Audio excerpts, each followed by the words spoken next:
Unboxing. Huwag mong unboxing yun. Tagal-tagal yung ano yan, unboxing. Okay, go po ka tayo.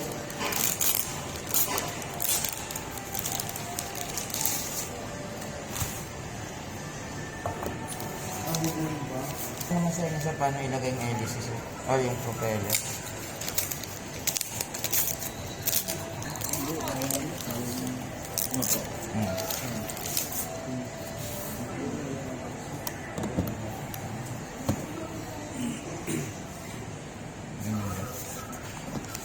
Alam, meron na pala sa mga nito pa yun. Bibigyan mo yata ni mo. Kasi na lang po. Charot. Original, no?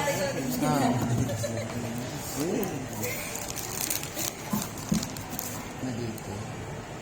Ito po, i-press na yun siya. Tapos sa ano. Ito sir, tanggalin mo na ito sir. Ito hindi na makasama.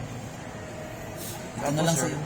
Kung mag-open kayo, kung mag-open kayo sir, so ito sir, lagi pong alalay dito sa dito. Kasi sa pumipitik po minsan. Tapos dito naman sir, trailer naman sir, medyo tricky yung trailer sir. Ito sir, medyo ano nito tandaan po natin kasi hindi po papantay yung lipad ng drone niyo po pagka mali po yung lagay niyo. Magkaiba sila ng kulay.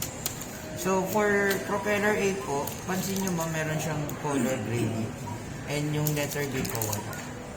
So pagdating dito po sa mga wings or sa arms niya, ay makikita naman kayong difference. Okay. Dito yung Okay. Gray, tas blue. Yan. I-shoot nyo lang siya dito. Then twist lang po. Twist po pakaliwa sa lang.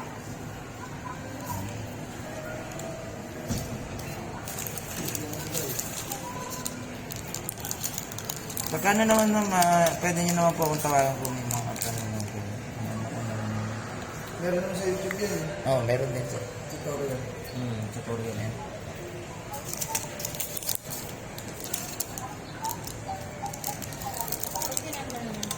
Pag tinanggal ma'am, ipi-press down nyo lang siya ma'am. I-press down nyo, tsaka i-twist nyo lang. Oo, kaya pala nagagastos yung namin natin book eh. Gusto mo sabihin sa... Sorry. Okay.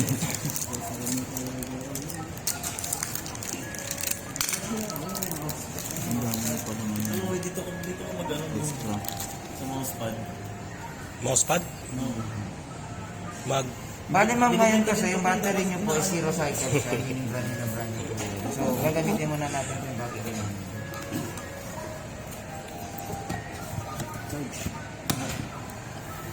Zero cycle siya. Ngayon i-charge yung puno na siya pagdating sa Factory charge po kasi yun. Hindi factory charge yun. Opo. Ito ma'am, ito na lang. So hindi din naman siya magkakasya pag madilim kayo. So ipipress down nyo lang sa ma'am. Kung magtatanggal naman ko yung ma'am, pero ng drone nyo, tsaka remote, tignan. Ganito po. One quick press, tapos isa pang press. Yung pangalawang press, hold nyo lang po. Okay po. Same din po sa drone ko. One quick press, tapos hold. Pag nanginig na po yung drone natin, yan. Hindi sabihin kabado siya. Inabahan. So yung joystick pa lang niya, ma'am, isang dito po. Pwede nyo siya gagamitin, practicein natin, tanggalin natin siya na ilalagay dito. Kasi ma'am, mabilis po siya mapunta. Sa setup naman ma'am, ito sa setup ko naman. Paano pag naputol? Pwede naman gawin. Pwede naman. Hindi po dito sa online mo. Online sa doon. So yan, setup muna natin siya. Ito ma'am, one time lang naman to. Kaya okay, hindi naman to.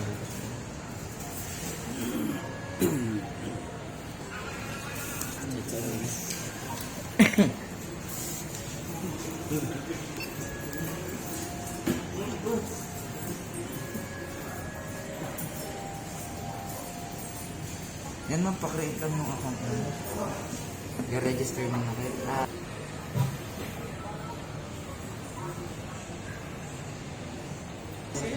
Buti napigilan ko, mga gagawin ko. Gabi nangyari. Extra, no? Tatlong period. Out lang ba yun?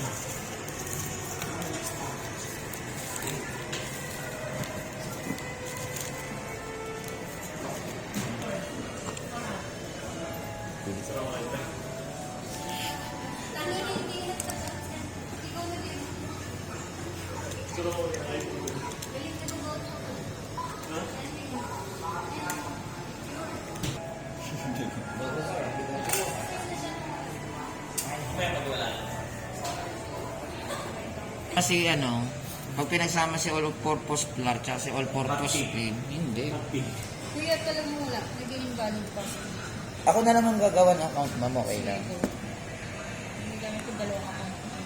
Sige po, okay. Kasi 2024 na yun eh. Oo. Para hindi malito rin ng client. Actually, hindi naman na-open yan pag ano, no? Hmm? Pag na-registered na yan, hindi na in-open naman yan.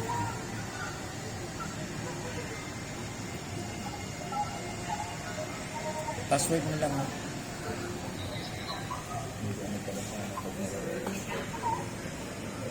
Kasi may dalawang... May kasama na rin palang cellphone. Parang antikas ng tindig eh, no? Nasa Dubai po. Parang pa ako, sir, papunta niyo po. Kochi po, BOT. Sa passport.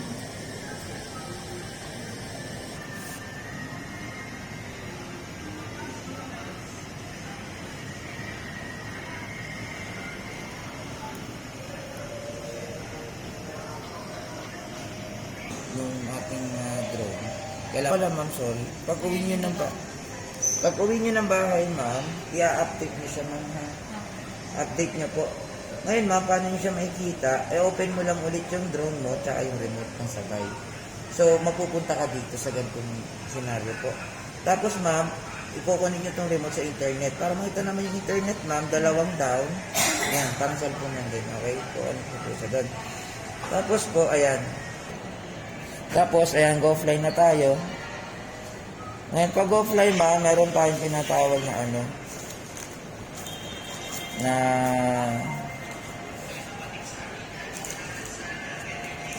meron tayong tinatawag na calibration. For calibration, ma'am, ayan, yung 3 dots po, kung nakikita nyo po. Ayan, 3 dots. Pindutin nyo po yan sa safety.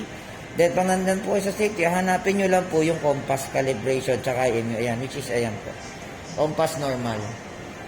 Gagawin nyo ito, ma'am, every time, ma'am, magpa-flight kayo, ha? Para makasanayin yung kinakalibrate sa every time. Apo, para... Ano yung calendar? Yung calibration kasi na yan, ma'am, yan yung nagpapatibay ng... unang-una, yan yung nagkakapisado ng terrain ng drone mo. Which is, ito yung compass. Correct? Yan po. Tapos, yung next, ma'am, yung IMU naman. Yan po. Ito po. Yan. Compass tsaka IMU. Yung IMU, ma'am... Apo. Yan naman po na ano naman sa calibrate. Yung IMU naman, ma'am, siya yung nagpapatibay ng connection between your drone and your remote. Okay po, para pa nag-flight kayo, even though may interference, hindi siya basta-basta malulas connection. So, ayan, ma'am, pipindutin mo lang muna yung calibrate. At pagkapindot mo yung calibrate, ma'am, yan, ganyan po yung lalabas sa kanya, then i-start mo lang siya. Yan po, i-start mo lang. Yan, pag in-start mo, gagawin mo, ibutin mo lang siya ng 360. Ayan po. Then, ma'am, makikita mo, magbabago siya, mag-vertical naman siya. Ikutin mo naman siya pa-vertical. Okay po. Yan, kami makita kang calibration success. Okay po. So, yung next calibration natin, ma'am, yung IMU naman, gagawin nyo, itutupin nyo naman siya. Tutupin nyo naman yung drone nyo dito. Ito lang naman yung gagawin nyo, ma'am, bago kayo mag-flight. Tapos, pwede na kayo pwede na po kayong mag-flight. Live battery. Ayan po. Ayan po. Ngayon, natupin nyo yung drone nyo, ma'am. 3 dots. Tapos, IMU naman. Yan, IMU na yan. Yan, calibrate. Ngayon, ang gagawin nyo, ma'am, gagayahin nyo lang kung ano yung positioning nung i-indicate niya dito. Yan, so, gigilid mo siya. Basta ma'am, gagayahin mo lang siya. Hanggang matapos. Ayan, kasi ito, auto 5 na siya. Dahil mo lang maglilima naman yun. Ito. Pagilid mo lang.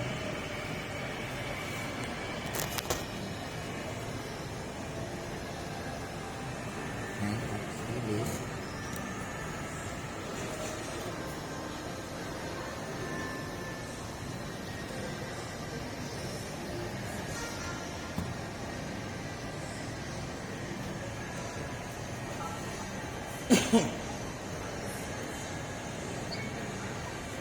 So, yun. Diyan na natin siya mag-restart. Ayan, nag-restart na siya. Ayan, yan pa nag-restart niya. Narinig din yung ganun, ma'am. Tsaka na siya nang-open.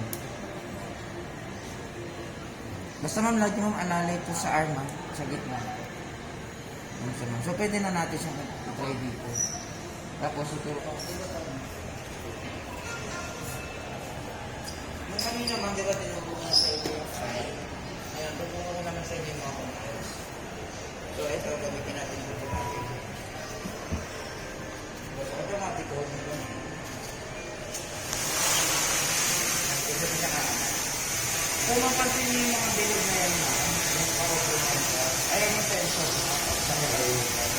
Ngayon, kung napula yan, hindi masyado na siya malapit sa so, hindi siya basta-basta nababanta.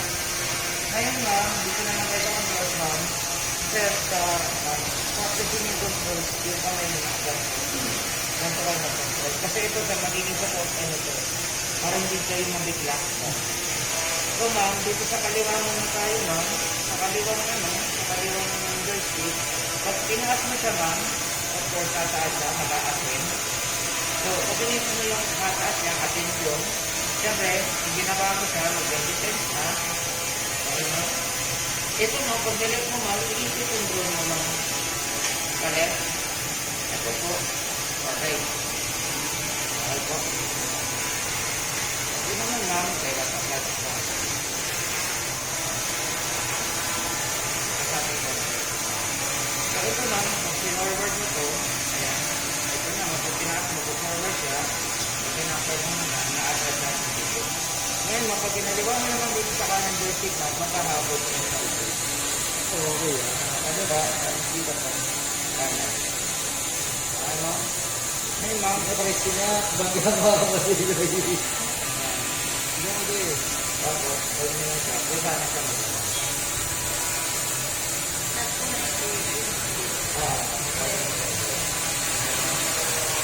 Ayun, ma'am.